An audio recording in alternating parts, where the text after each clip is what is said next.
Hi, this is Savita. Watching me on Cinefundas, always bindas.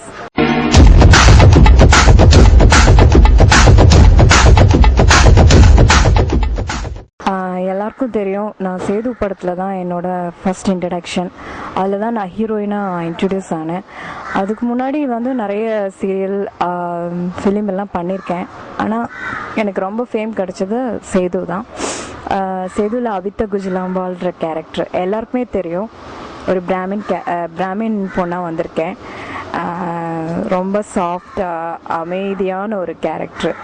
அந்த படம் வந்ததுக்கப்புறம் எங்கே போனாலும் என்னோட பேர் அந்த அபிதா குஜிலாம்பால்ன்றது பயங்கர ஃபேம் ஆயிடுச்சு. பார்க்குறவங்கெல்லாம் வந்து நிஜமானே பிராமின் பொண்ணுன்னு நினச்சிட்டு அந்த படத்தில் வர மாதிரியே சீன்ஸில் கிண்டல் பண்ணுற மாதிரி, தயிர் சாதம் இருக்கா உங்ககிட்ட, நெய் முறுக்கு இருக்கா, மாவடுகு கொடுங்க, இந்த மாதிரி ஏதாவது ஷாப்பிங்லாம் போனால் கூட கிண்டல் பண்ணுற அளவுக்கு ரொம்ப ஒரு பெரிய பேர் கிடச்சிது. அதை என்னால் மறக்க முடியாது. அதுக்கு நான் டைரக்டருக்கு தான் நன்றி சொல்லணும். விக்ரம் பற்றி சொல்லணும்னா அவர் ரொம்ப ஹார்ட் ஒர்க்கர். ஏன்னா வந்து அவர் அந்த அளவுக்கு என்ன சொல்கிறது, ஒரு ஜெயிக்கணும்னு ஒரு வெறி அவருக்குள்ளே வந்து எப்பவுமே இருக்கும். அதனால தான் இந்த அளவுக்கு அவரால் வர முடிஞ்சுது. சேதுவில் வந்து எல்லாம் சொல்லி கொடுப்பாரு, இப்படி பண்ணோம் அப்படி பண்ணோன்னு. எல்லா வேலையும் இழுத்து போட்டு செய்வார். அதாவது திடீர்னு பார்த்தா ஒரு கேமரா அசிஸ்டண்ட்டாக இருப்பார், திடீர்னு பார்த்தா ஆர்டிஸ்டாக இருப்பார், திடீர்னு பார்த்தா அசிஸ்டன்ட் டைரக்டராக இருப்பார், திடீர்னு பார்த்தா நமக்கு மேக்கப்பை இப்படி போடுங்க அப்படி போடுங்கன்னு அதெல்லாம் சொல்லி கொடுப்பாரு. நல்ல ஆர்டிஸ்ட். அதுக்கப்புறம் வந்து ஒரு தமிழில் ஒரு 3 நாள் படம் பண்ணேன்.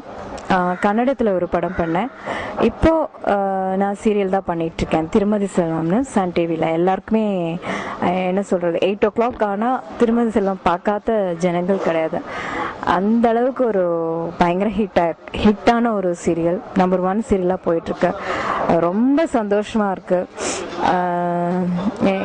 இப்போ வந்து அந்த அபிதான்ற பேர் மறந்து அர்ச்சனான்ற அளவுக்கு பேர் கிடச்சிருக்கு. இப்போ எங்கே பார்த்தாலும் அர்ச்சனா அர்ச்சனா அர்ச்சனா தான், அப்படிதான் கூப்பிடுறாங்க.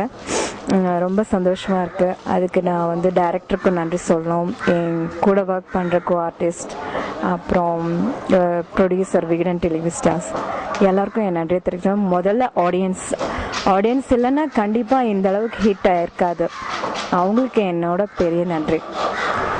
இவ்வளோ நேரம் என்னுடைய இன்டர்வியூ பார்த்த சினிஃபண்டாஸ் நேயர்களுக்கு என்னுடைய நன்றியை தெரிவிச்சுக்கிறேன். நன்றி.